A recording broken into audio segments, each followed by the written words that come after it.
অবস্থা আছে।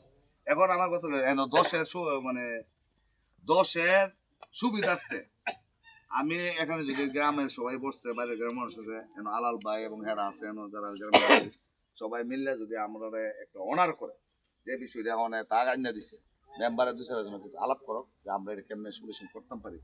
আর হেরা যদি আমাদের কাছে এই জোরটা আমাদেরকে দেয়, আমরা এখন অন্যান্য ইয়ে আছে, আমরা একটা সলিউশনের মধ্যে যেতে চাই নাকি।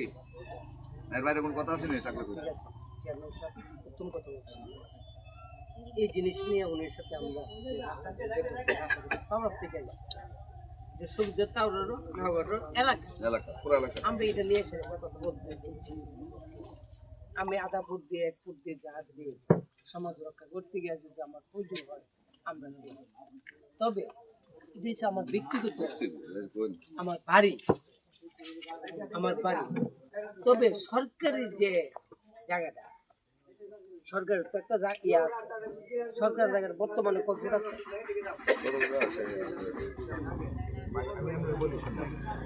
আমার কথাটা শেষ করার পরে আমি কিন্তু শুরুতেই বলছিলাম ওইদিকে গেছি না। ভালো কথা। উনির দাবিটা কি বলেন? উনির দাবি বলতেছে দেশ দোষের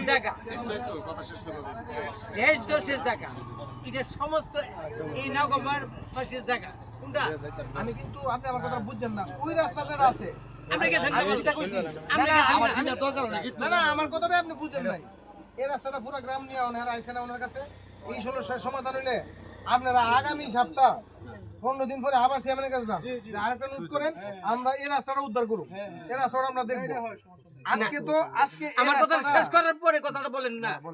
আমরা তো সমাজে হয়তো চাকরি করেন সরকারের, 8টার থেকে 9টার থেকে 4টা বা 5টা পর্যন্ত, এরপর তো আমরা সমাজে কথা বুঝছেন, আমরা লয়ে আসলে আমরা সমাজ করব না, বিচারাচার করব। উনিরা আমরা আসার পরে বললাম, দেখেন আপনারা যেমন বলছেন সদগা দাঁড়িয়ে এই দাঁড়িয়ে সে দাঁড়িয়ে রাস্তা কেউ নাই, কেউ একটা রাস্তা করতে হইলে আমার কোনো ইচ্ছা যাইতে হয় না, কিন্তু দিলে না হইব, না দিলে তো উনি বলতেছে সরকারি যে জায়গাটা সারাটা এলাকা, এই জায়গাটা বুকল করে 1 মিনিট